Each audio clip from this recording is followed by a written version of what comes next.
एक गांव में एक बूढ़ा किसान रहता था। उसकी लाइफ में बहुत बड़ी समस्या थी।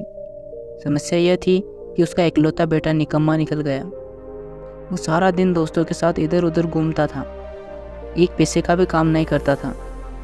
उससे परेशान होकर उस बूढ़े किसान ने उसे सबक सिखाने की सोची। उसने अपने बेटे को बुलाया और कहा कि जाओ, अलमारी में मेरी घड़ी रखी है, लेकर आओ। लड़का गया और अलमारी से घड़ी लेकर आया।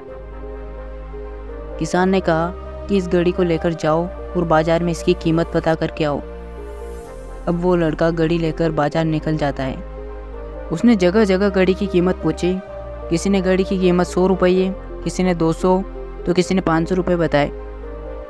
शाम होते होते लड़का पिताजी के पास आ जाता है और उसने बताया कि पिताजी, इसकी कीमत किसी ने 100 रुपये, किसी ने 200, तो किसी ने 500 बताए। किसान ने कहा कि ठीक है, कोई बात नहीं, अब घड़ी रख दो और तुम जाओ। किसान का बेटा घड़ी रखकर वहाँ से चला गया। अगली सुबह किसान फिर से अपने बेटे को बुलाता है और कहता है कि दोबारा से मेरी घड़ी लेकर आओ। लड़का जाता है और अलमारी से घड़ी लेकर आता है। किसान ने कहा कि अब जाओ और घड़ी में जो समय हो रहा है उसकी कीमत पता करके आओ। लड़के को समझ नहीं आ रहा था कि लड़के के पिता उससे क्या करवाना चाहते हैं। वो उस घड़ी को लेकर फिर से बाजार में निकल जाता है। इस बार तो लोग उस पर हंसने लगे और कुछ लोग तो उसे पागल कहने लगे। लोगों ने कहा कि अजीब लड़का है, कभी घड़ी की कीमत पूछता है तो कभी समय की। शायद इसकी मानसिक स्थिति अच्छी नहीं है, ये लड़का पागल होने वाला है। अब लड़का पूरी तरह परेशान हो जाता है। उसे समझ नहीं आता है कि उसके साथ हो क्या रहा है। अंत में उसने घर जाने का मन बना लिया। रास्ते में घर आते वक्त एक सेठ की दुकान पड़ती थी, जिनकी लाइफ बहुत बिजी थी। उन्हें बहुत मुश्किल से 1 मिनट का समय मिलता था। लड़के ने सोचा कि शायद इनको पता हो, तो वो लड़का डरते डरते सेठ की दुकान पर गया और बोला कि सेठ जी, इस घड़ी में जो टाइम हो रहा है, इस टाइम की क्या कीमत है।